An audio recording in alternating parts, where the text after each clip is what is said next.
I went to the cinema Friday, got to see me a double feature. Of course, one was The Little Mermaid, again, because my girlfriend wanted to see it. So that one we already spoke about. It's already on the internet what I think about that film. But the second film, the one that I chose, is the one that we're talking about today. So let's get right into it. The movie we're talking about is The Flash. The Flash is an action-adventure film, and it takes Barry Allen, in which he goes back in time to change the past, but things go wrong. The world has no metahumans, and Barry Allen is trying to race race from the law, per se. The film's runtime is 144 minutes. It is PG-13 in color. And the film's directed by Andy Muschietti. So I could talk about, I guess, the history of this film. Number one, Ezra Miller is a criminal. He is a criminal who has a very bad track record, and not the kind that you expect. He's not on the track speeding away. He's speeding away from other reasons. So I can talk about reasons of Ezra Miller and all that, but I think I already spoke about that in a YouTube video, so I really am not gonna go in depth with it. But I was going into this movie a little mischievous, you know. I was going in feeling like, oh man, I don't think I should see this, you know. I feel like I'm supporting a criminal, but you know, I still saw it. I still gotta see the movies. So this was the movie that came out weeks ago, so it's been a run, I guess, for me not seeing this movie, but sometimes it catches up to you. So I got to see it. So my thoughts for it is I like this film. I had an actual good time with the movie. The film has its flaws, that's for sure. I'll get a little into it. I don't want to go spoiler heavy, but I still had a really good time with this film. I still enjoyed it for what it is. And I had fun. That's the thing. I had fun watching the film. It was fun. The comedy was pretty solid. And I had a good time with this movie, nonetheless. And the performances all around are really good. Of course, you got Mr. Ezra Miller as the Flash, Barry Allen, who's a little older. I think he's matured, I guess, with the years. And he's still a little shy, a little antisocial. But he's still there. And he wants to bring back his mom. So he goes back to the past to try to prevent specific things from happening.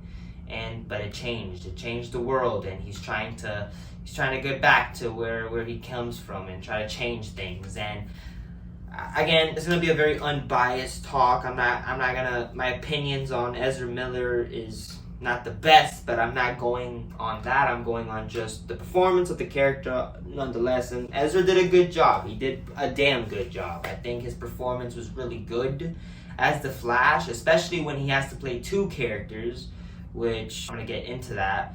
And he does a lot with each of these characters. And also the emotional moments when he's dealing with the emotions and all that, I think Ezra did a damn good job, which is, again, a shame that the man had made so many fucking horrible mistakes that now I would be damned if this man is still the Flash. I think he needs to get booted off. That'd be the best course before you tread lightly. But yeah, Ezra Miller was good in the movie. You also got Ezra Miller playing the other side of him, of course, the one that gets to have a relationship with his parents and all. And he's just the biggest idiot, biggest buffoon ever put to film. And yeah, this character was interesting. He was irritating. He was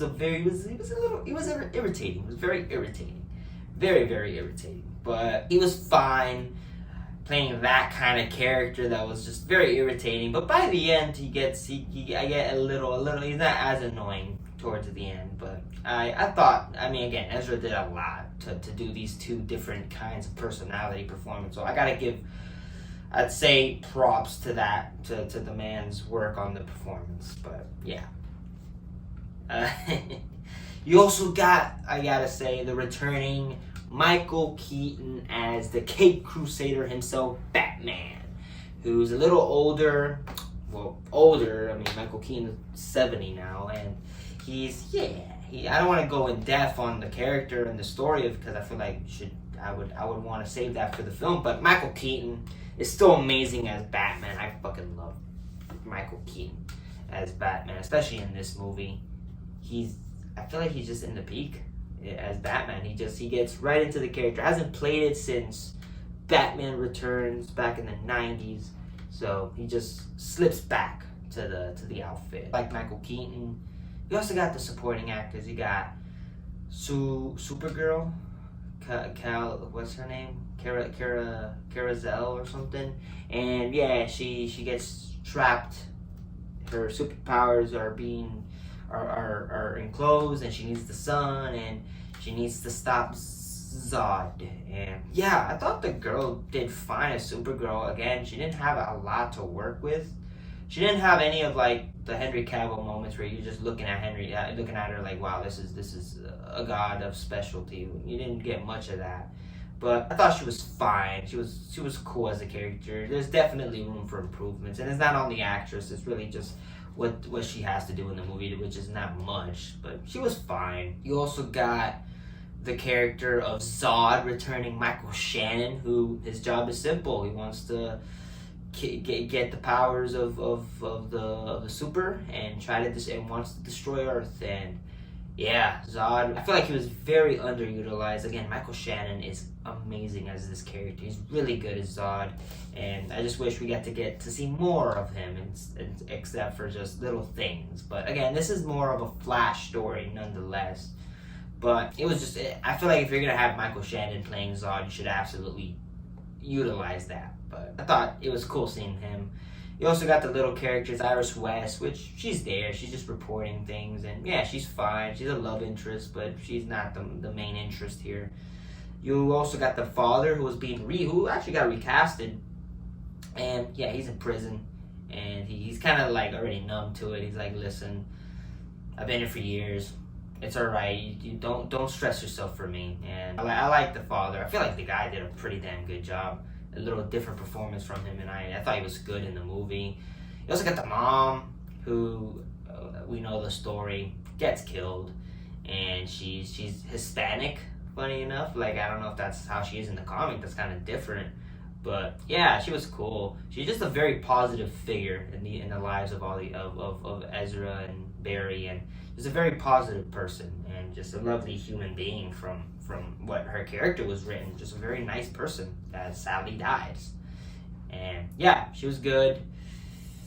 And that's it. I think that's all the characters that I could really think of. The performances all around were good. Of course, you got the amazing Michael Keaton. He's just fantastic as Batman. And also, I forgot, Ben Affleck is in the movie. How the fuck am I supposed to forget? Which I think this is like, again, one of his last reprisals of the Cape Crusader. And yeah, he's there. He helps Barry Allen with a mission. And yeah, it's cool seeing Ben Affleck as Batman. He's just really good as Batman. And it's just shame that we didn't get much of more from him instead of what we got from the fucking Josh Whedon stuff. I wish we got more of Batman in his peak. And yeah, it's a shame. It's not even Ben's fault. It's really down to just the luck that he got, and it is what it is. So, but it was cool seeing Ben Affleck, and the performances are good.